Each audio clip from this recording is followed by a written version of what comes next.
One-night stand between a cold billionaire and black woman leads to an undeniable steamy romance.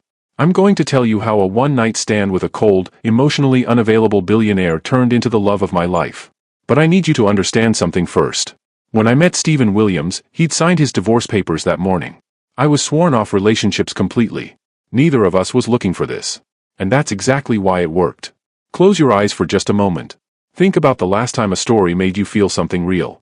Made your heart race. Made tears fall without permission. Made you remember why being human is so beautifully complicated. That's what we do here at CJ Stories. Whether you're returning or just discovering us, welcome home. This is your safe space for tears, laughter, hope, and everything in between. Today's story will take you somewhere unexpected. It'll make you think. It'll make you feel. And I promise you, you won't see the ending coming. But here's the thing, the magic only works if you stay till the very end. No skipping. Just you, me, and a story that might just change how you see the world. If it moves you, let me know you're here, subscribe, like, and share this with someone whose heart needs touching today. Ready? Let's step into today's story. The champagne had stopped tasting expensive 3 glasses ago. Mary Fain stood at the edge of the ballroom in Charleston's historic Bellman Charleston Place Hotel, watching couples glide across the marble floor like they'd been waltzing since birth. The October evening had turned the French Quarter into something magical outside the floor-to-ceiling windows, all gas lamps and autumn air, but inside she felt like an imposter wearing a borrowed dress. She was 33 years old, a successful event photographer who'd shot hundreds of galas just like this one. The difference was she usually stood behind the camera, not in front of it. But her best friend Simone had insisted, practically shoving the invitation into her hands along with a lecture about living a little. "You spend every weekend working," Simone had said. "When's the last time you actually enjoyed one of these fancy parties instead of documenting other people enjoying them?" Mary couldn't remember. Somewhere between building her business from nothing and proving to everyone who doubted her that she could make it, she'd forgotten what fun felt like. She was about to call it a night when she saw him. He stood near the bar, and the first thing she noticed was how everyone else seemed to notice him too. Tall, maybe 6'2", with dark hair that looked like he'd run his hands through it once too many times. White, sharp-featured, wearing a tuxedo that had definitely been tailored specifically for his frame. But it was his eyes that caught her. Even from across the room, she could see they were a striking green, and they looked absolutely miserable. A man who clearly didn't want to be at a party he probably sponsored. Interesting. Mary watched as a blonde woman in a dress that cost more than Mary's camera equipment approached him, touching his arm with practiced familiarity. He said something brief, extracted himself with the efficiency of someone who'd done it 1,000 times, and moved toward the terrace doors. She should have let him go. Should have finished her champagne, thanked Simone for the invitation, and gone home to her cat and her editing software. Instead, she found herself following him outside. The terrace overlooked the courtyard, all palmetto trees and southern charm. The October air was perfect, cool enough to be comfortable but still holding summer's warmth. He stood at the railing, loosening his bow tie with one hand while checking his phone with the other. "If you're trying to escape, you're doing it wrong," Mary said. "Everyone knows the terrace is the first place they'll look." He turned, and up close he was even more striking. Sharp jaw, the kind of bone structure that belonged in magazines, and those green eyes that seemed to calculate and dismiss her in the same glance. "I'll take my chances," he said. His voice was deep, controlled, with the faint accent of old Charleston money. "Steven Williams, right? I saw your name on the donor board inside." Something shifted in his expression. Not quite suspicion, but close. "And you are?" "Mary Fain. I'm crashing, technically." "Well, not crashing. My friend Simone works for the foundation. She thought I needed to see how the other half lives." "And what's the verdict?" "The champagne's good. The small talk's predictable. And you look like you'd rather be anywhere else." A ghost of a smile touched his lips. "That obvious?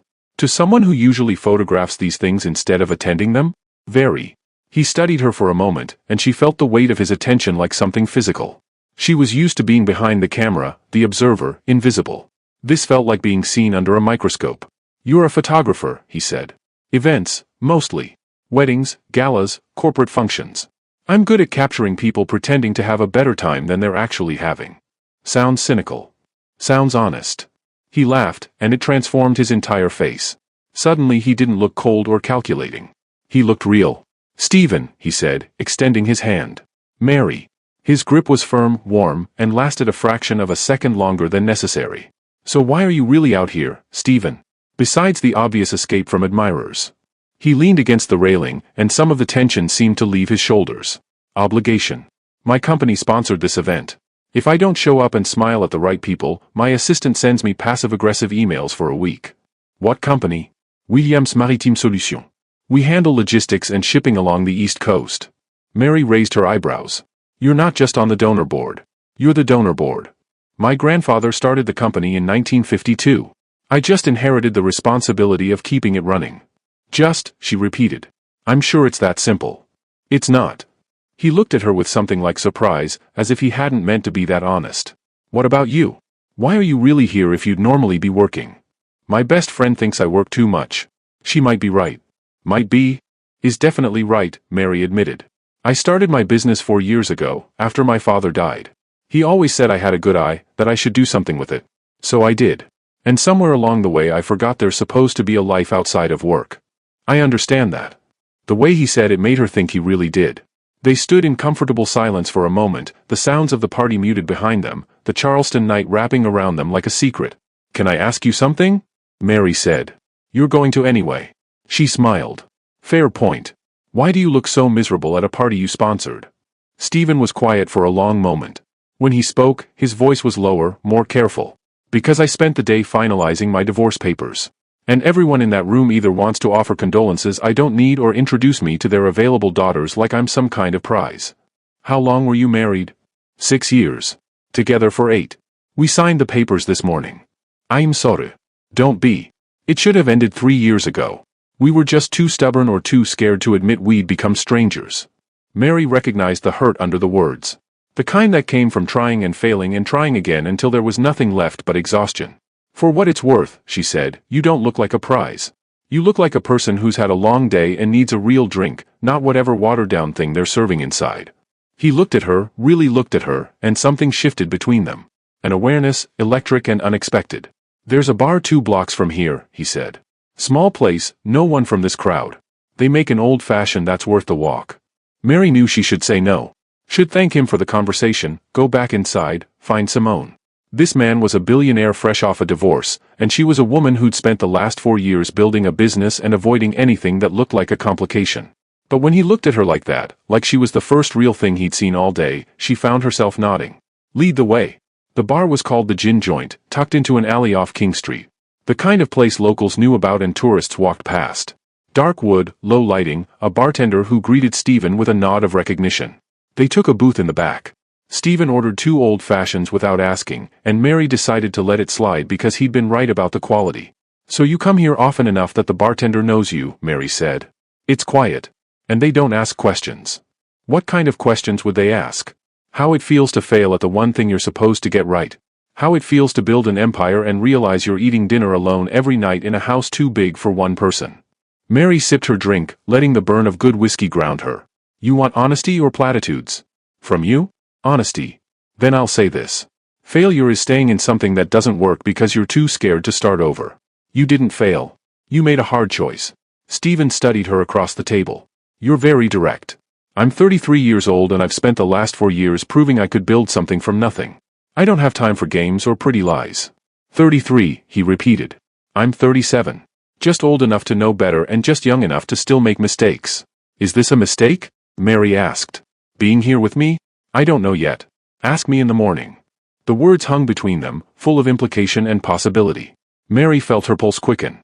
She'd had exactly 2 serious relationships in her life. One in college that ended when he graduated and moved to California without asking if she wanted to come. One 3 years ago that ended when he told her she cared more about her camera than she'd ever care about him. Maybe he'd been right. Maybe she had. But sitting across from Stephen Williams, watching the way the low light caught the planes of his face, she felt something she hadn't felt in a long time. Want? Tell me something real, Stephen said. About what? About you. Something you don't put in your professional bio or tell people at parties. Mary considered the question. I still have my father's last camera. A Nikon FE2 from 1983. It doesn't work anymore, but I keep it on my desk.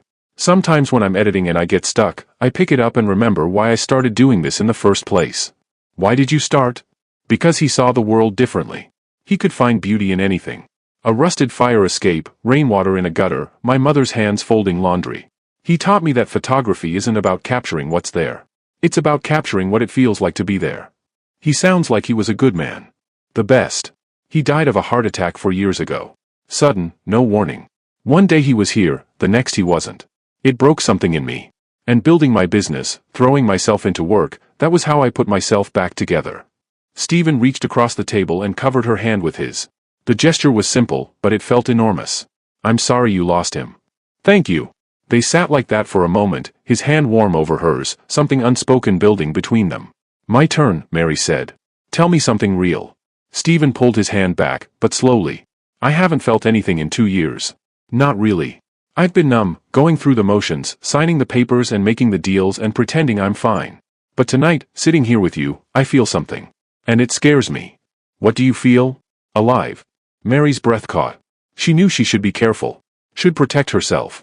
This man was complicated, wealthy, fresh off a divorce. Every rational part of her brain was screaming to slow down. But her heart, the part of her that had been locked away since her father died, since she'd thrown herself into work and forgotten what it felt like to connect with another person, that part was wide awake. I live 6 blocks from here, she said quietly. A loft above a bookstore on Broad Street. Stephen's eyes darkened. Mary. I know this is fast. I know we just met. I know all the reasons this is a bad idea.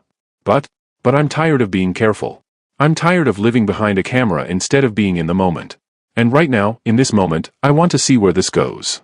Stephen stood, reaching for his wallet. He threw down enough cash to cover the drinks and a generous tip, then extended his hand to her. Are you sure? Mary took his hand, feeling the warmth of his skin, the strength in his fingers. I'm sure. The walk to her loft took 7 minutes. Neither of them spoke.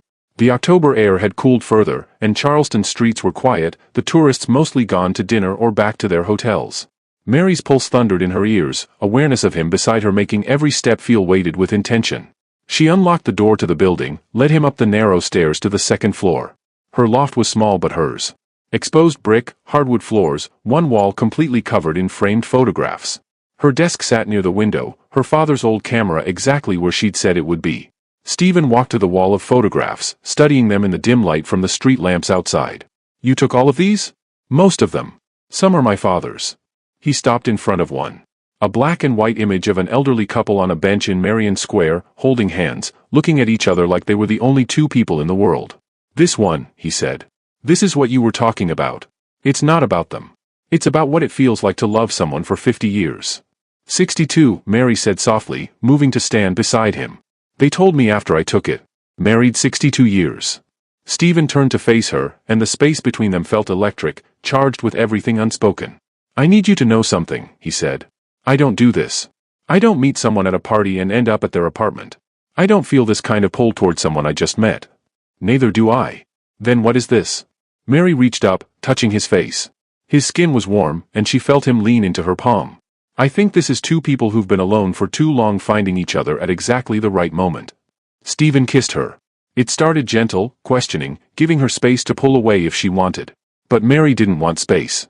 She wanted this. Wanted him. Wanted to feel something other than the endless cycle of work and sleep and waking up to do it all again. She kissed him back, and gentle became urgent. His hands in her hair, her fingers gripping his jacket, both of them reaching for something they couldn't name but desperately needed. When they finally broke apart, both breathing hard, Stephen rested his forehead against hers. Stay, Mary whispered. Stay tonight. Yes. One word, but it felt like a promise. Don't forget to hit the subscribe button for more emotional and heart-touching stories that speak to the soul. Now let us continue. Morning light filtered through the loft windows, soft and golden, painting stripes across the hardwood floor. Mary woke slowly, awareness returning in layers. The unfamiliar weight of an arm across her waist. The steady breathing behind her. The scent of expensive cologne mixed with something earthier, more human. Stephen. She turned carefully, not wanting to wake him, and found him already awake, watching her with those green eyes that seemed less guarded than they had the night before. Hi, she said. Yusuf. They lay there for a moment, the morning settling around them. Through the window, she could hear Charleston waking up. The bookstore owner below unlocking his shop, a delivery truck rumbling past, church bells from St. Michael's marking 7 o'clock. I should probably feel awkward right now, Mary said. But I don't. Neither do I. Which is strange because I'm usually very good at awkward morning afters. Lots of practice? God, no. I meant the few I've had were disasters of epic proportions. He brushed a strand of hair from her face. This doesn't feel like a disaster. What does it feel like? Stephen was quiet, considering. Like I don't want to leave yet. Mary's phone buzzed on the nightstand, shattering the moment. She glanced at it. 3 texts from Simone, each one more insistent than the last. Where are you? You better not have gone home early. Mary Elizabeth Fane, you better be doing something exciting. Mary smiled, typing back a quick response. I'm fine. Tell you later. Important? Stephen asked. Just my friend wondering if I survived the party. She's going to lose her mind when I tell her about this. Are you going to tell her? Eventually. Simone's been my best friend since college. She knows everything about me. Well, almost everything. This is definitely new territory. Stephen sat up, the sheet falling to his waist, and Mary allowed herself a moment to appreciate the view. He was lean but muscular, the kind of build that came from discipline rather than vanity. I need to be honest about something, he said. I have a meeting at 9. Conference call with Singapore that I can't reschedule. But I'd like to see you again. If you want that. I want that. Dinner tonight? Somewhere quiet where we can actually talk. Mary nodded. I'd like that. Stephen reached for his phone, then stopped. Can I have your number? The actual way, not the billionaire way where I have my assistant track you down through mutual connections. She laughed, taking his phone and entering her information. The fact that you specified billionaire way is slightly terrifying. Only slightly? I'm reserving judgment. He kissed her, slow and thorough, until her phone buzzed again and they both groaned. I really do have to go, he said. I know. But it took another 20 minutes before he actually left, stolen kisses at the door, promises to text, the kind of reluctant goodbye that felt like a beginning rather than an ending. After he left, Mary stood in her loft, still wearing his t-shirt from the night before, and tried to process what had just happened. She'd spent one night with a man she barely knew, and instead of feeling reckless or stupid, she felt hopeful. Her phone rang. Simone, of course. I'm coming over, Simone announced. And you're going to tell me everything. 30 minutes later, Simone sat on Mary's couch, her dark eyes wide with disbelief. Stephen Williams. As in Williams Maritime Solutions. As in the Stephen Williams who just finalized his divorce from Catherine Morrison Williams last week. How do you know that? Because unlike you, I read the society pages. Mary, do you have any idea who he is? A man who was miserable at a party and needed someone to talk to. Simone shook her head, but she was smiling. Only you would meet a billionaire and focus on the fact that he looked sad. What happened? Mary told her, leaving out the intimate details but sharing the important parts. The conversation on the terrace, the bar, the walk to her loft. The way he'd looked at her photographs. The way the morning had felt. He wants to see me again tonight, Mary finished. And you said yes. I said yes. Simone studied her for a long moment. You really like him? I barely know him. That's not what I asked. Mary sighed, curling into the corner of the couch. Yeah.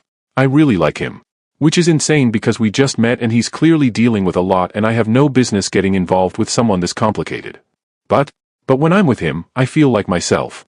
Not the version of myself I present to clients or the version that's all business and no play. Just me. Simone reached over and squeezed her hand. Then see where it goes. Just promise me you'll be careful. Not because I don't trust him, but because I know you. When you let someone in, you let them all the way in. I'll be careful. Liar, Simone said affectionately. But I love you anyway. Stephen texted at noon. Still thinking about this morning. Confirmed dinner for 7. Magnolias on East Bay Street. Private table. Mary smiled at her phone, typing back. Sounds perfect. Should I dress up? Depends. How do you feel about me spending the whole night distracted by how beautiful you look? Flirting via text. I didn't think billionaires did that. This one does. See you tonight.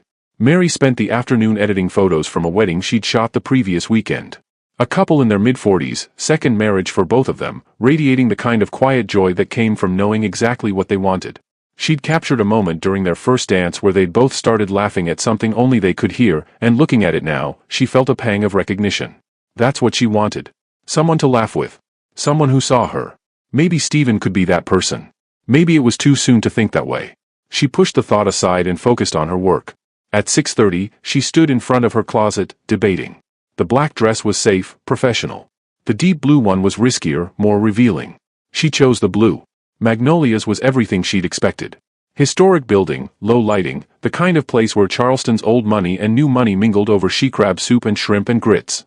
Stephen was already there when she arrived, seated at a corner table that offered privacy without isolation. He stood when he saw her, and the look on his face made the risky dress absolutely worth it. You're beautiful, he said simply. You clean up pretty well yourself. He was wearing dark slacks and a white button-down, no tie, sleeves rolled to his elbows. Casual elegance that probably cost more than her entire wardrobe but didn't feel ostentatious.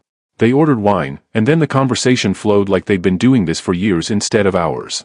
He told her about his morning call with Singapore, a shipping contract that had taken months to negotiate. She told him about the wedding photos, about capturing moments that told a story. "Do you ever want to do something different?" Stephen asked. "Fine art photography, exhibitions, that kind of thing?" "Sometimes. My father always encouraged me to push myself creatively. But events pay the bills, and they're reliable. I like knowing I can support myself, that I built something sustainable." "That makes sense. Especially after losing him." Mary nodded. "After he died, I realized how fragile everything is. How quickly it can all disappear. Building my business was about creating something stable, something I could control." "Control is an illusion," Stephen said quietly. "I learned that the hard way." "Your marriage?" "Among other things. I spent years thinking if I just worked hard enough, planned well enough, everything would fall into place. But you can't plan for people changing. For waking up one day and realizing you're living parallel lives instead of a shared one." "When did you know it was over?" Stephen was quiet for a moment, swirling the wine in his glass. "About 2 years ago. We were at a dinner party, one of those obligatory social things. Someone asked what we were doing for our anniversary, and we both froze because neither of us could remember when it was. Not forgot to plan something. Couldn't remember the actual date. That must have hurt. It was more sad than painful. We'd become so disconnected that our wedding anniversary didn't even register anymore. We tried counseling, tried taking trips together, tried everything except the one thing we should have done. Which was? Be honest that we'd become different people than we were when we met. She wanted a life I couldn't give her. I wanted a partner who understood that my work isn't just about money, it's about legacy. My grandfather built that company from nothing. Keeping it running, growing it, that matters to me." Mary reached across the table, touching his hand. "It's okay for that to matter. My ex-wife thought it meant I cared more about the company than her." "Did you?" Stephen met her eyes. "Honestly? Toward the end, yes. Because the company was the one thing that didn't disappoint me. It was the one place where hard work actually led to results. But that's not fair to her or to what we had. She deserved someone who could put her first. And you deserved someone who understood what drives you. Maybe." Their food arrived, and the conversation shifted to lighter topics. He asked about her favorite spots in Charleston, and she told him about the early morning walks through the Battery, coffee at the Daily on Cannon Street, photographing the sunrise at Waterfront Park. "I've lived here my whole life," Stephen said, "and I think you know the city better than I do. You've been busy building an empire.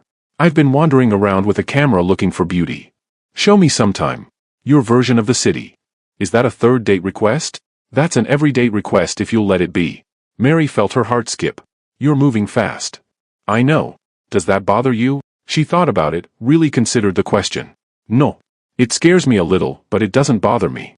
I've spent 4 years being careful, being safe, focusing on work. Maybe it's time to try something different." "What changed?" "You did. Meeting you reminded me that there's supposed to be more to life than building a business and going home alone every night." Stephen reached for her hand, threading his fingers through hers. "I haven't felt this clear about anything in years. I know it's fast. I know I'm probably supposed to take time to process the divorce, be alone, figure myself out. But being with you doesn't feel like running from something. It feels like running toward something." "Toward what?" "I'm not sure yet. But I'd like to find out." After dinner, they walked along the Battery, the October night perfect and clear. Charleston Harbor stretched out before them, lights from Fort Sumter twinkling in the distance. Stephen had his jacket draped over her shoulders, and they walked slowly, neither wanting the night to end. "Can I ask you something personal?" Mary said. "After last night, I think personal questions are allowed. Why did you really come to that party? You said obligation, but you could have sent a representative. Made a donation and skipped the event." Stephen was quiet for a long moment. "Because my lawyer suggested it. Said I needed to be seen, to show everyone that I was fine, that the divorce was amicable, that business would continue as usual. Image management. How did that work out?" "Terribly. Until I met you." They stopped walking, and Mary turned to face him. The streetlights cast shadows across his face, but his eyes were clear. "I need to know what we're doing here," she said. "I'm not good at casual. If this is just about not being alone right now, I need you to tell me." "This isn't casual for me, Mary. I know it's fast, and I know I'm probably supposed to be a mess right now. Maybe I am a mess. But I also know that I haven't felt this connected to anyone in years.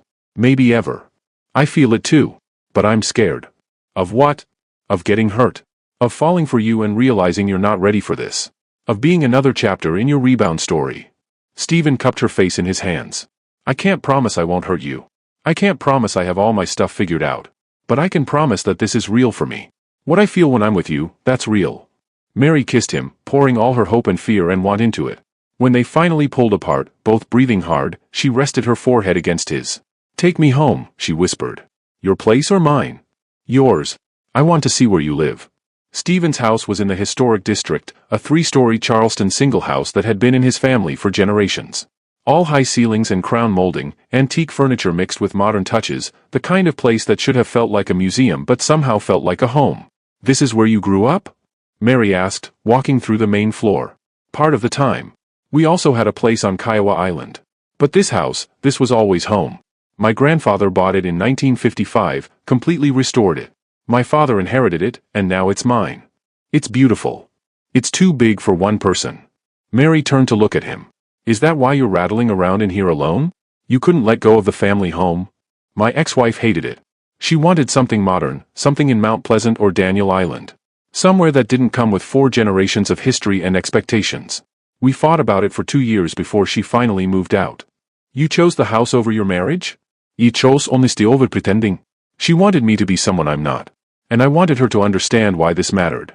We were both wrong and both right. Mary walked to the window, looking out at the garden below. My father used to say that homes carry memories. That you can feel the love or pain that happened in a place if you pay attention. What does this house feel like to you? Stephen came to stand behind her, wrapping his arms around her waist. Right now? It feels like possibility. They made love slowly, carefully, learning each other in the soft darkness of his bedroom. Afterward, they lay tangled together, the October breeze from the open window cooling their skin. Stay, Stephen said. Stay tonight. I have an early shoot tomorrow. A corporate event at the Charleston Harbor Resort. I'll drive you home early. I want to wake up with you again. Mary turned to face him, tracing the line of his jaw. This is getting serious very quickly. Is that a problem? I don't know yet. Ask me in the morning. He smiled, recognizing his own words from the night before. Fair enough. Mary drifted off to sleep in his arms, and for the first time in 4 years, she didn't dream about her father or her business or all the things she needed to do tomorrow. She just slept, peaceful and content. When she woke, early morning light was just beginning to filter through the windows. Stephen was already awake, watching her with an expression she couldn't quite read. What are you thinking about? She asked. How I'm supposed to let you go to work when all I want is to spend the day with you. Come with me. To your corporate shoot? Why not? You can see what I actually do. Plus, it's at the marina. You probably know half the people there anyway. Stephen considered it. I have a lunch meeting at 1. But I could come for the morning session. Then it's a date. Sort of. A working date. He kissed her, morning breath and all. I'll take whatever kind of date I can get. Don't forget to hit the subscribe button for more emotional and heart-touching stories that speak to the soul. Now let us continue. 2 weeks later, Mary stood in Stephen's kitchen making coffee while he finished a conference call in his study. It had become their routine. Some nights at her loft, some nights at his house, mornings that started with tangled sheets and ended with stolen kisses before they both rushed off to work. She'd never felt anything like this. The ease of it. The way he fit into her life and she fit into his, like puzzle pieces that had been waiting to connect. Her phone buzzed with a text from Simone. Lunch today? Haven't seen you in forever. Mary smiled, typing back. Forever being 2 weeks? You're in the honeymoon phase. I'm allowing it. But seriously, lunch. I miss my best friend. They agreed to meet at Callie's Hot Little Biscuit at noon, and Mary was still smiling when Stephen emerged from his study, looking frustrated. Problem? She asked, handing him coffee. The Singapore deal is hitting complications. Nothing catastrophic, but enough to be annoying. I might need to fly out there next week. Mary felt a small twist in her stomach. How long would you be gone? 4 or 5 days. Maybe a week depending on how negotiations go. He pulled her close, kissing her forehead. Come with me. Stephen, I can't just drop everything and fly to Singapore. Why not? Bring your camera. Shoot the city while I'm in meetings. We could explore together in the evenings. It was tempting. Incredibly tempting. But Mary had 3 shoots scheduled for the following week, including a wedding she'd booked 8 months ago. I have commitments, she said. A wedding on Saturday, 2 corporate events during the week. Can't you reschedule? The wedding? No. People plan these things a year in advance. I can't just bail because my boyfriend wants me to fly to Asia with him. Stephen set down his coffee cup. I know. I'm sorry. I'm not thinking clearly. This deal has me stressed, and the thought of being away from you for a week is making it worse. It's only a week. I know. But we're still so new. What if a week apart changes things? Mary cupped his face in her hands. A week isn't going to change how I feel about you. We'll text, video call, send each other ridiculous photos of our respective days. And when you get back, we'll make up for lost time. He kissed her, deep and thorough. I'm falling in love with you. The words hung in the air between them, huge and terrifying and wonderful. Stephen. You don't have to say it back. I just needed you to know. But Mary realized she wanted to say it. Had wanted to say it for days now, ever since the morning he'd shown up at her corporate shoot and spent 3 hours watching her work with a look of complete fascination on his face. I'm falling in love with you too, she said. Which terrifies me because it's so fast and we barely know each other and every logical part of my brain says I should slow down. But my heart doesn't care about logic. They made love right there in his kitchen, urgent and needy, like they could somehow store up these moments against the coming separation. Lunch with Simone was exactly what Mary needed. Her friend took one look at her and grinned. You're glowing. It's actually disgusting how happy you look. Mary laughed. I'm that obvious? You practically float when you walk. So things are good with Stephen? Really good. Scary good. They ordered biscuits and settled into a corner table, and Mary found herself telling Simone everything. The late-night conversations, the way he listened when she talked about her father, how he'd started keeping her favorite tea at his house even though he only drank coffee. He sounds wonderful, Simone said. So why do you look worried? He's leaving for Singapore next week. And I know it's just business, I know it's only a few days, but I can't shake this feeling that something's going to change. Change how? I don't know. Maybe he'll realize that having a girlfriend who can't just drop everything and travel with him is inconvenient. Maybe the distance will give him perspective and he'll see that we move too fast. Simone reached across the table and took her hand. Or maybe you're borrowing trouble because you're scared of being this happy. Mary, I've known you for 12 years. I've never seen you like this with anyone. Not even with Marcus. Mary flinched at her ex-boyfriend's name. Marcus had been her last serious relationship, 3 years ago, and it had ended badly. He'd accused her of being married to her work, of caring more about her business than their relationship. Maybe he'd been right. This is different than Marcus, Mary said. I know it is. Because Stephen understands what drives you. He's the same way about his work. What if that's the problem? What if we're both so focused on our careers that we don't have room for a real relationship? Has it felt that way so far? Mary thought about the past 2 weeks. The way Stephen had rearranged his schedule to have breakfast with her. The way she'd started leaving her evenings free so they could have dinner together. The compromise, the effort, the mutual prioritizing. No, she admitted. It's felt balanced. Then trust that. Trust him. Trust yourself. Mary wanted to. But sitting there in the coffee shop, watching couples and families and people going about their ordinary lives, she felt the familiar fear creeping in. The fear that she was setting herself up for heartbreak. That she'd let someone in too far, too fast, and when it inevitably fell apart, she'd be devastated. Her phone buzzed. Stephen. Lunch meeting got moved up. Probably won't be home until late. Miss you already. She smiled despite her anxiety, typing back. Miss you too. I'll be at the loft tonight working on edits. Come to my place when you're done? I don't care how late. Mary hesitated, then typed. Okay. That evening, she lost herself in editing work. A corporate event from the previous week, hundreds of shots to sort through and perfect. She loved this part of her job, the quiet focus, the creative decisions about light and composition. It was meditative, grounding. Around 9, her phone rang. Stephen's lawyer, David Morrison. She'd met him once, briefly, when she'd stopped by Stephen's office to surprise him with lunch. Mary, I'm sorry to call you directly. Is Stephen with you? No, he said he had a late meeting. Is something wrong? David was quiet for a moment. His ex-wife showed up at the office this afternoon. She wants to contest the divorce settlement. Mary felt her stomach drop. I thought that was all finalized. It was. But apparently her lawyer found some loophole regarding the division of company assets. It's complicated, and frankly it's probably just a negotiating tactic to get more money. But it could drag things out for months. Does Stephen know? I've been trying to reach him all evening. His phone goes straight to voicemail. Mary checked her own messages. Nothing since his text about the late meeting. I'll track him down and have him call you. After David hung up, Mary sat staring at her phone. She tried calling Stephen. Voicemail. Tried texting. No response. An hour later, she was pacing her loft, genuinely worried. It wasn't like him to go radio silent. Finally, at 10:30, her phone rang. Mary, I'm so sorry. Stephen's voice was rough, exhausted. My phone died during the meeting and I just got back to my car. David's been trying to reach you. Your ex-wife is contesting the divorce settlement. The silence on the other end of the line was heavy. Stephen? I'm here. I just need a minute to process this. Do you want me to come over? No. I mean, yes, but not tonight. I need to call David, figure out what's happening. This is going to be a mess, Mary. A long, ugly, public mess. I can handle a mess. Can you? Because this is going to mean lawyers and court dates and my ex-wife's name linked to mine in every Charleston Society column for the next 6 months. It's going to mean questions about my personal life, speculation about why the marriage really ended. It's going to be invasive and exhausting. Mary heard something in his voice. Not just stress. Something darker. Distance. Talk to me, she said. Tell me what you're really thinking. I'm thinking that I've dragged you into my complicated life without considering the consequences. I'm thinking that you deserve better than this. Don't I get a say in what I deserve? Mary, we've known each other 2 weeks. 2 incredible weeks, but still. This divorce situation could take months to resolve. Are you really ready to sign up for that? I'm ready to be with you. Whatever that involves. You say that now.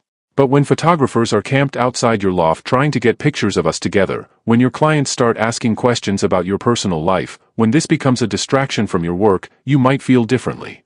So what are you saying? That we should take a break until your divorce is completely finalized? I'm saying maybe we moved too fast. Maybe we both got caught up in something that felt good without thinking about the reality of merging our lives. Mary felt like she'd been slapped. Is this really about the divorce? Or is this about you getting scared because we said we're falling in love? Stephen was quiet for a long moment. I don't know. Maybe both. I just know that sitting here right now, facing the possibility of months of legal battles, I feel like I'm drowning. And I don't want to drag you under with me. That's not your choice to make alone. We're supposed to be in this together. Are we? Mary, we've known each other 14 days. We don't even know each other's middle names or favorite movies or what we're like when we're really angry.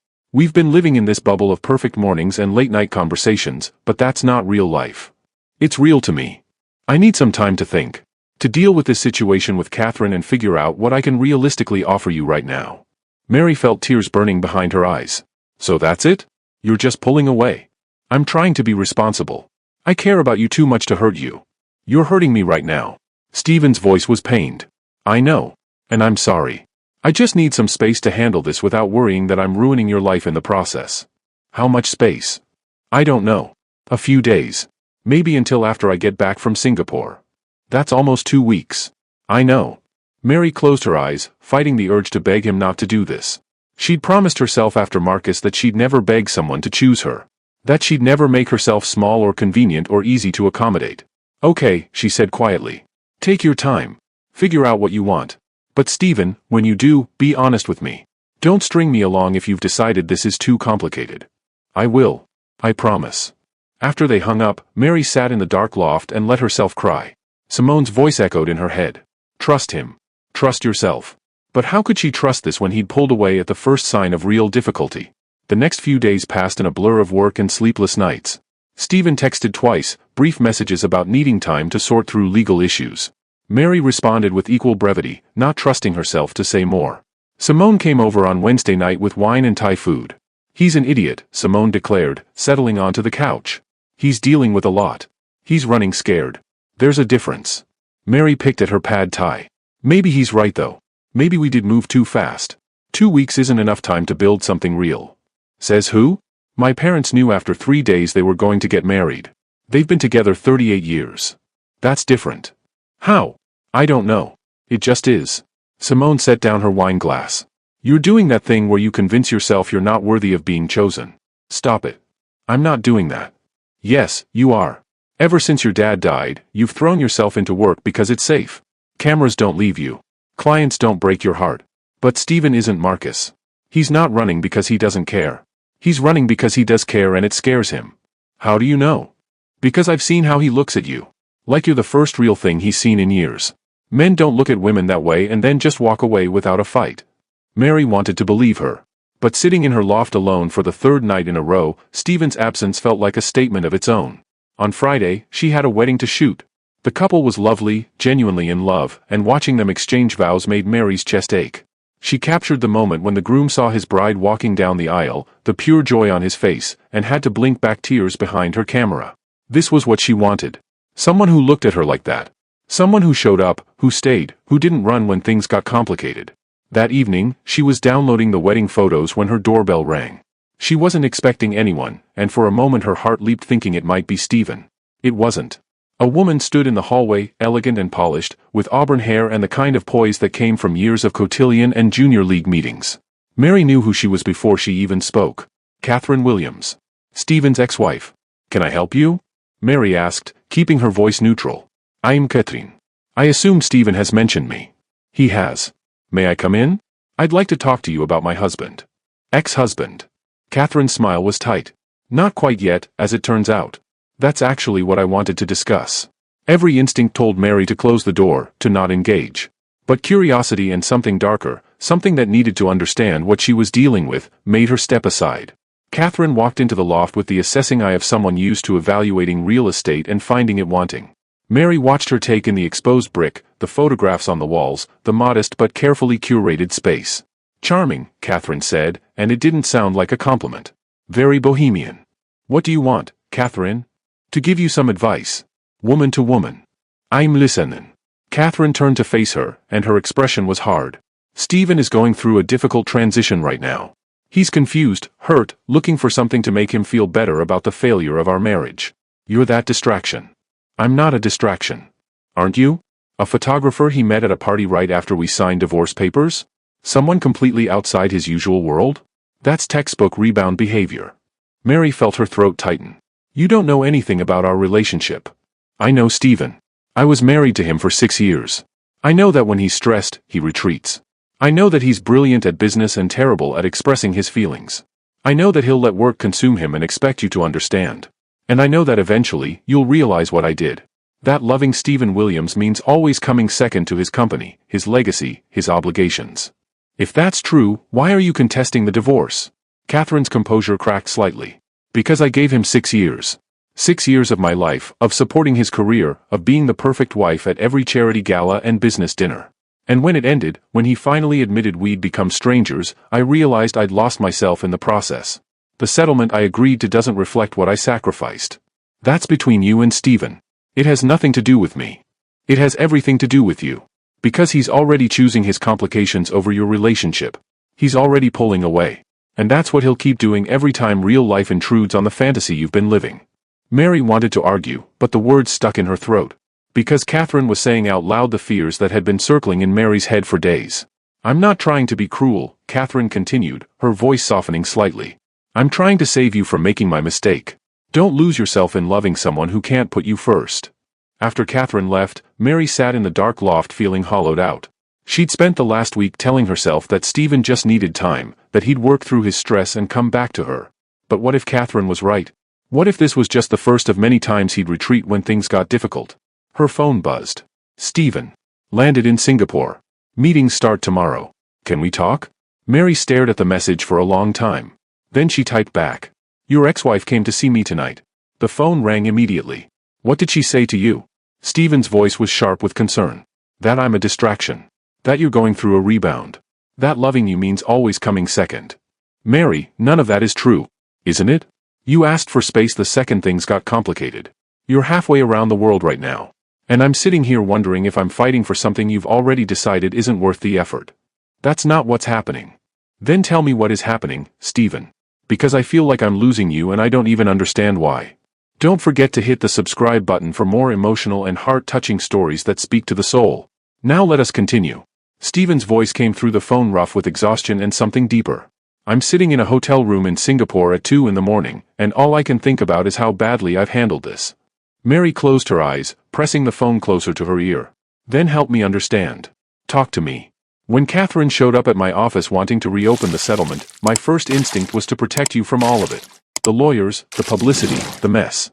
I thought if I pulled back, gave myself time to clean it all up, I could come back to you with a clear slate. That's not how relationships work, Stephen. You don't get to decide what I can handle." "I know. I'm realizing that now. But in the moment, all I could think was that I'd finally found something real, something good, and I was about to ruin it with all my baggage." Mary walked to the window, looking out at the Charleston night. "Catherine said I'm a rebound. That you're using me to feel better about your failed marriage. Did you believe her?" "I don't want to. But Stephen, we moved so fast. We went from strangers to saying we're falling in love in 2 weeks. What if she's right? What if we're both just trying to fill empty spaces?" The silence on the other end stretched long enough that Mary wondered if the connection had dropped. "I need to tell you something," Stephen finally said. "Something I haven't told anyone, not even my lawyer." "I'm listening." "The reason my marriage really ended wasn't because we grew apart or wanted different things. It ended because I realized I'd never actually been in love with Catherine. Not really. We made sense on paper. Our families approved, we moved in the same circles, we understood each other's worlds. But I never felt that pull, that need to be with someone that overrides logic. Stephen. I felt it with you. The night we met, standing on that terrace, I felt more alive talking to you for 10 minutes than I'd felt in 6 years of marriage. And that terrified me. Because how could something so new feel more real than something I'd spent years building?" Mary sat down on the couch, her legs suddenly unsteady. "Why didn't you tell me this before?" "Because I was still processing it. Because I thought maybe I was being impulsive or reckless. Because admitting that my marriage was built on compatibility instead of love felt like admitting I'd wasted years of my life." "You didn't waste anything. You learned what you don't want. I learned what I do want. You. This. Whatever we're building together." Mary felt tears on her cheeks. "Then why does it feel like you're pushing me away?" "Because I'm scared. Not of my feelings for you. Of my capacity to hurt you. My ex-wife wasn't entirely wrong. I do get consumed by work. I do struggle with putting personal relationships first when business crises arise. Those are real patterns I need to change. I'm not asking you to be perfect. I'm asking you to be honest with me and let me be part of your life, complications and all. Even if those complications include a legal battle with my ex-wife that could take months? Even if it means photographers trying to get pictures of us together? Even if it means sometimes I have to fly to Singapore on short notice and I can't take you with me? Yes. Even then. Stephen, I have my own complications. I work weekends, I sometimes prioritize my clients over my personal life, I still dream about my father and wake up crying. We're both messy, complicated people. That's what real relationships are." She heard him take a shaky breath. "I miss you. I've been gone less than a day and I miss you so much it physically hurts. I miss you too. When I get back, we need to really talk. About what we want this to be, about how we navigate our careers and our relationship, about all of it." "Okay. And Mary? Don't listen to Catherine. She's hurt and angry, and she's trying to poison what we have because she sees it as a threat. Whatever you and I are building, it's ours. Not hers." After they hung up, Mary sat in the quiet loft feeling wrung out but also lighter somehow. The conversation hadn't solved everything, but it had given her hope. The next few days passed slowly. Stephen texted her between meetings, sending photos of Singapore's skyline at night, the view from his hotel room, a street market he'd walked through on his lunch break. She sent him photos of Charleston, a sunrise over the harbor, the bookstore cat that lived downstairs, her coffee cup with terrible latte art. Small moments, but they felt like threads connecting them across the distance. On Tuesday, Simone stopped by the loft with lunch. "You look better," she observed. "Less like you've been crying into your pillow every night." We talked. Really talked. About the hard stuff. Mary told her about the conversation with Catherine, about Stephen's admission that he'd never really been in love with his ex-wife, about their commitment to figure out how to make this work. "Good," Simone said firmly. "That man is not stupid enough to let you go. I hope not. But we still have a lot to work through. His divorce situation, how we balance our careers, what we actually want from this relationship. Those are good problems to have. They're the problems of two people who actually care about building something real." Mary smiled. "When did you get so wise?" "I've always been wise. You've just been too busy being practical to notice." That evening, Mary was editing photos when her phone rang. Stephen, his face filling the screen via video call. "Hi," she said, her heart lifting at the sight of him. "Yourself? I have news."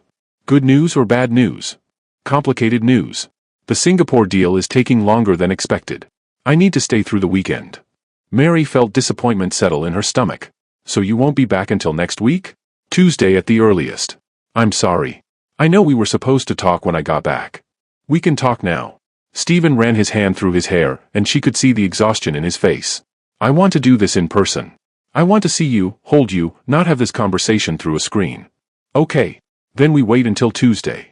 "There's something else. My lawyer called." Catherine's lawyer reached out with a settlement offer. "It's more than the original agreement, but not unreasonable. David thinks I should take it, end this before it becomes a protracted court battle." "What do you think?" "I think I don't care about the money. I just want it done. I want to close that chapter completely so I can move forward. With me. With you. With my life. With everything." They talked for another hour, about nothing and everything. He told her about the negotiations, the cultural differences he was navigating, how he'd tried Singapore street food and immediately regretted it. She told him about the wedding she'd shot, about a new corporate client who wanted her to photograph their annual retreat in Savannah. "You're good at what you do," Steven said. "I love watching you work. The way you see moments other people miss. You've seen me work exactly once. Once was enough to know you're brilliant at it." After they hung up, Mary lay in bed thinking about the future. A week ago, she'd been convinced this was falling apart. Now she felt cautiously optimistic that they could actually make it work. The weekend passed quietly. Mary shot a birthday party on Saturday, spent Sunday organizing her office and backing up files. She avoided social media, avoiding the temptation to search for news about Steven's divorce or Catherine's settlement demands. On Monday morning, her phone rang. An unknown number. "Is this Mary Fain?" A woman's voice, professional and clipped. "Yes. Who's calling?" "My name is Rebecca Chen. I'm a reporter with the Charleston Post and Courier. I'm writing a piece about Steven Williams and his divorce settlement. I understand you've been seeing him." Mary's stomach dropped. "I don't have any comment. I'm going to be publishing the story tomorrow. It would be better if you gave me your perspective rather than letting me rely on other sources." "What other sources?" "Friends of Catherine Williams who say you began your relationship with Steven while he was still married. That the affair is what really ended the marriage." "That's not true. Steven and I met after his divorce was finalized." "So you are in a relationship with him?" Mary realized she'd been trapped into confirming exactly what the reporter wanted. "I'm hanging up now. The story runs tomorrow with or without your comment, Ms. Fain." Mary immediately called Steven, but it went to voicemail. Time difference. He was probably in meetings. She left a message explaining what happened, then texted him the same information. 20 minutes later, her phone rang. Steven, his face tight with anger on the video screen. "I just talked to my lawyer. Catherine's team leaked information to the press to pressure me into a bigger settlement. I'm so sorry you got dragged into this. They're saying we had an affair. That I'm the reason your marriage ended. We'll issue a statement with the timeline. We have proof the divorce was filed weeks before we met. My lawyer is already drafting something." "Steven, this is exactly what you were afraid of. The publicity, the mess, my name being dragged through the mud." "I know. And I know I gave you an out last week. If you want to take it, I'll understand. I'll have my lawyer make it clear you had nothing to do with the divorce. I'll keep your name out of everything going forward." Mary sat with the offer, feeling the weight of it. This was her chance to walk away clean, to avoid the scrutiny and speculation. To protect herself. But walking away meant losing Steven. And despite the complications, despite the stress and the fear, she didn't want that. "I'm not going anywhere," she said firmly. "We face this together." "Are you sure?" "Mary, this could get uglier before it gets better." "I'm sure. Issue the statement with the real timeline. Let the truth speak for itself." Steven's expression softened. "I don't deserve you." "Probably not. But you're stuck with me anyway." The article published the next morning, exactly as the reporter had promised. It was as bad as Mary had feared. Unnamed sources painting her as the other woman, speculation about how long the affair had been going on, suggestions that she was a gold digger going after Steven's fortune. Her phone started ringing at 7 a.m. Other reporters, people she barely knew asking if the rumors were true, even a few clients expressing concern about the negative publicity. Simone came over immediately, finding Mary sitting on her couch staring at her laptop in disbelief. "Don't read the comments," Simone ordered, physically closing the laptop. "Too late. Apparently I'm a home-wrecking opportunist who seduced a vulnerable divorced man. Anyone who knows you knows that's garbage. But most people don't know me. My clients, potential clients, they're seeing this and making judgments. Then we control the narrative. You have a business social media presence, right? Post something. Not defensive, just factual. The truth is on your side." Mary spent an hour crafting a simple statement for her business Instagram and Facebook pages. Professional, dignified, stating only the facts. That she'd met Steven Williams at a charity event in October, weeks after his divorce was finalized. That their relationship was private and personal. That she wouldn't be commenting further. Steven's lawyer issued a similar statement, backed up with documentation showing the divorce timeline. By Tuesday afternoon, several media outlets had published corrections, acknowledging the timeline discrepancy. It didn't stop the speculation entirely, but it took the teeth out of the affair allegations. Steven called that evening from the airport. "I'm boarding now. I'll be back in Charleston tomorrow morning. I'll pick you up." "You don't have to do that." "I want to." When she arrived at Charleston International Airport on Wednesday morning, she felt nervous in a way she hadn't since their first date.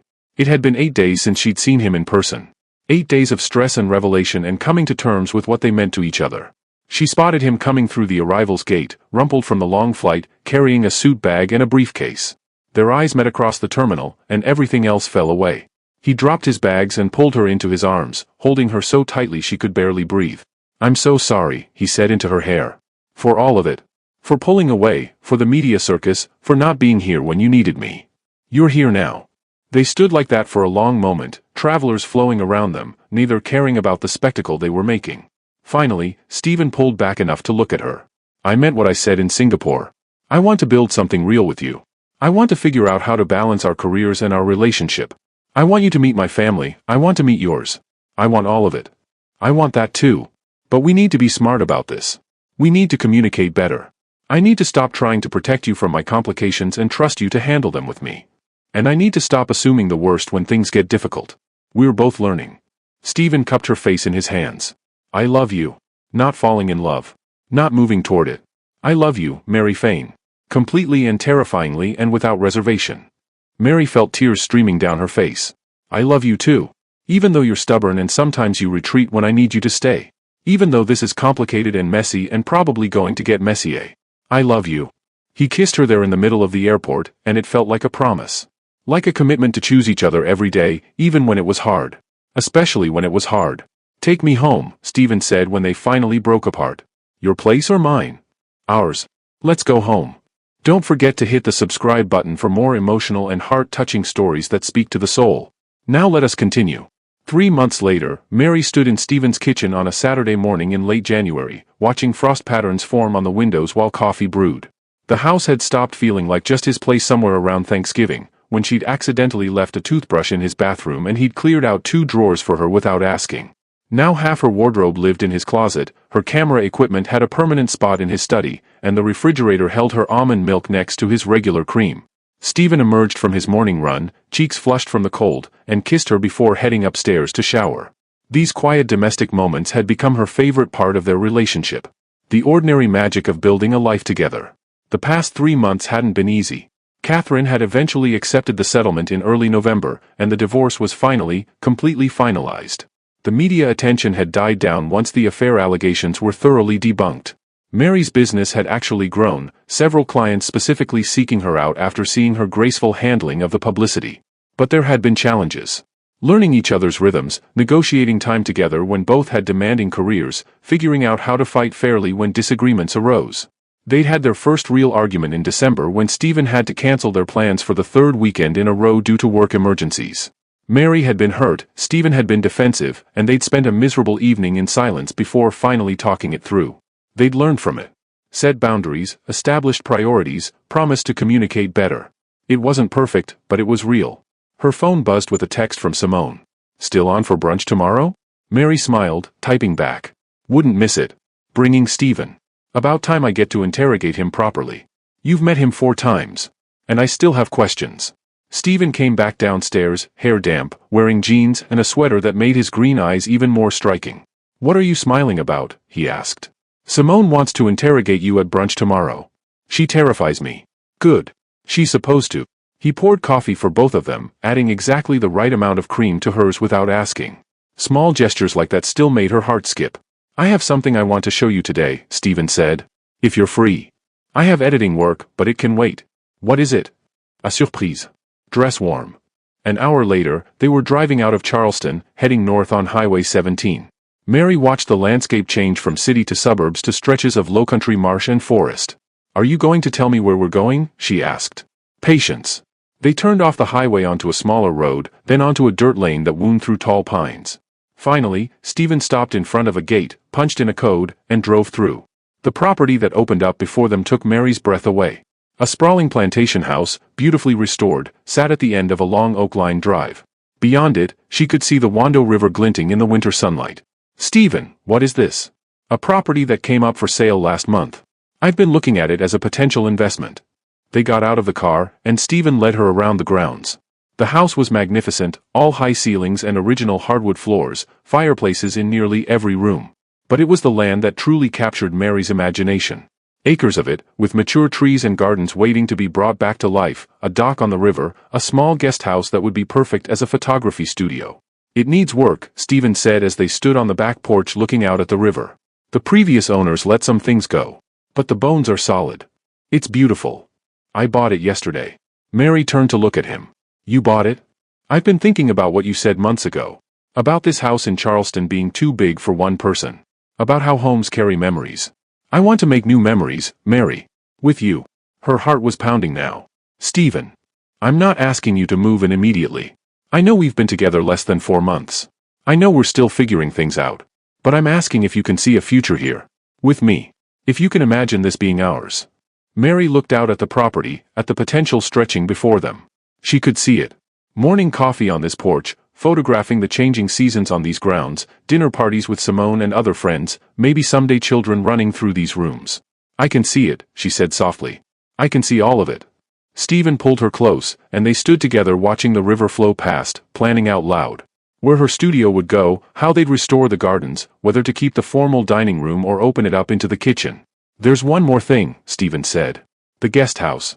I was thinking it could be more than just your studio. What do you mean? A space for other artists too. Photographers, painters, writers. A place where creativity happens. You could run workshops, mentor emerging photographers, build a community. Mary felt tears prickling her eyes. He'd been listening, really listening, to all her half-formed dreams about expanding beyond event photography, about teaching and creating and giving back. You've been thinking about this for a while, she said. Since November. Since you mentioned wanting to do more fine art work but not having the space or time. This could give you both. It's perfect. You're perfect. I'm really not. But I'm trying to be the partner you deserve.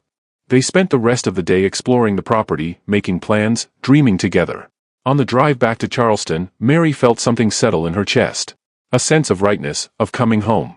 That evening, Stephen made dinner while Mary worked on editing in his study. It was comfortable, easy, the kind of ordinary evening that felt extraordinary because they were together. Mary? Stephen called from the kitchen. Can you come here for a minute? She found him standing by the counter, looking uncharacteristically nervous. Everything okay? She asked. I need to ask you something. And I need you to be completely honest, even if you think it's too soon or too much. Her pulse quickened. Okay. Do you see a future with me? Not just living together eventually or sharing the plantation house. Do you see forever? Mary stepped closer, taking his hands. Yes. I see forever. Even knowing that I'll sometimes get too focused on work? That I'll probably cancel plans occasionally? That I come with complicated family dynamics and a very public business profile? Even knowing all of that. Do you see forever with me, even knowing I'll prioritize my work sometimes? That I still cry about my father when I least expect it? That I can be stubborn and independent to a fault? Especially knowing all of that. Stephen reached into his pocket and pulled out a small velvet box. Mary's breath caught. I was going to wait, he said. Do this at the plantation house, or some grand romantic gesture. But standing here in the kitchen on an ordinary Saturday night, this feels right. This feels like us. He opened the box, revealing a stunning ring. A deep blue sapphire surrounded by diamonds, unique and beautiful.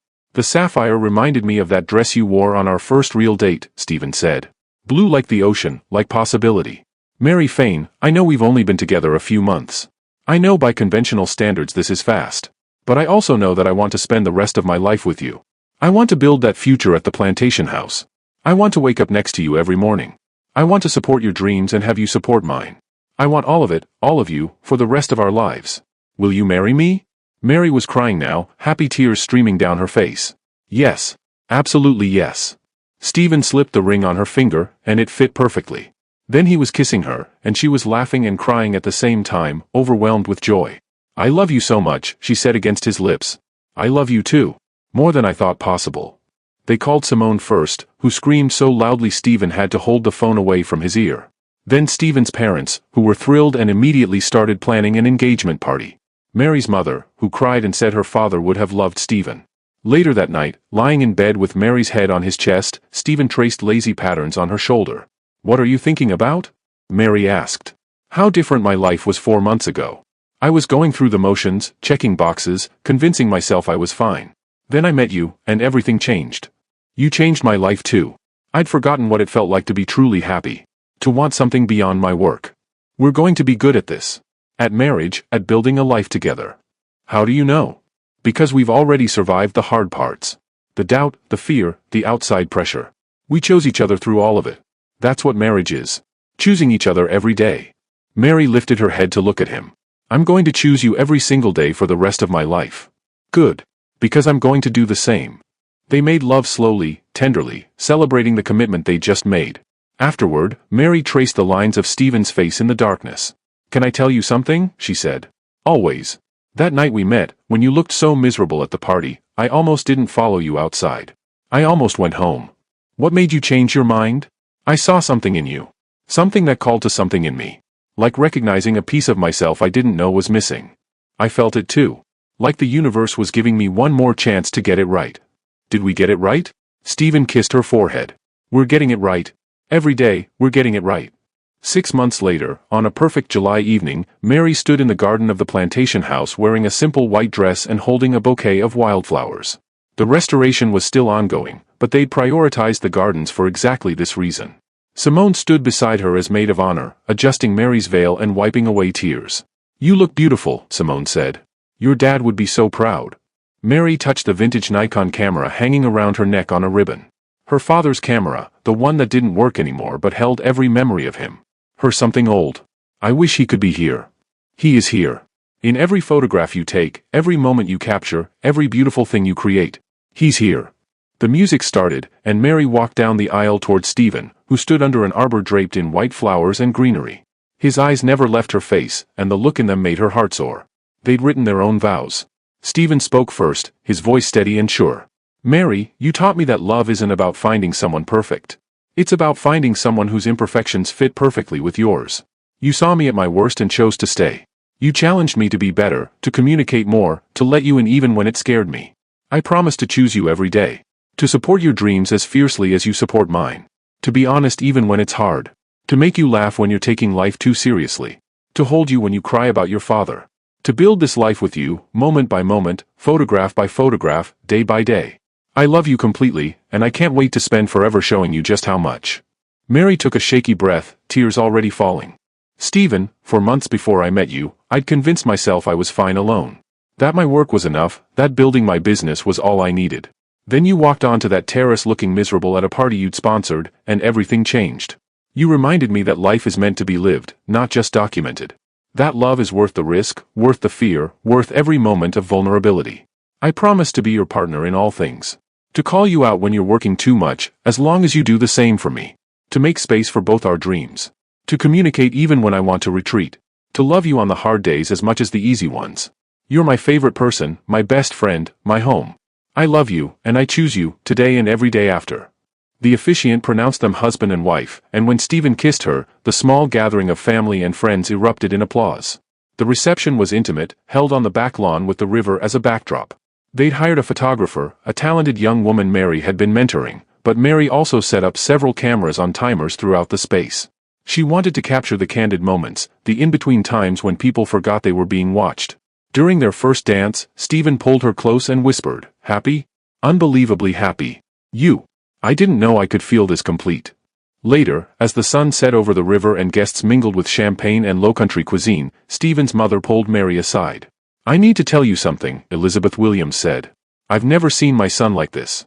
This happy, this present, this alive.